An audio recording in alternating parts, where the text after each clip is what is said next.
गतकाली विरोधी दल नेता नवीन पट्टनायक को बासभवन में भेटी भुवनेश्वर सांसद अपराजिता षडंगी।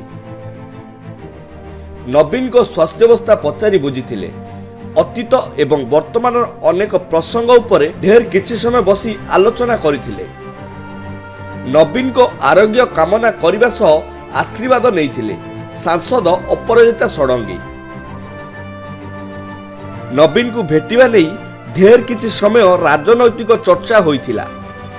मात्र अपराजिता भेटी सारिबा परे यह कौनसी राजनैतिक साक्षात आलोचना नथिला, बरं तांको झियो विवाह नहीं नवीन बाबू को निमंत्रण पत्र देबाको जाइथिबा कहिथिले गणमाध्यम रे।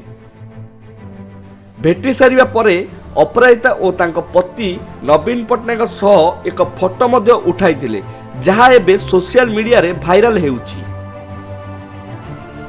अन्यपटे सांसद अपराजिता षडंगी निज झीर विवाह निमंत्रण पत्र मुख्यमंत्री मोहन चरण माझी को मध्य देइथिले।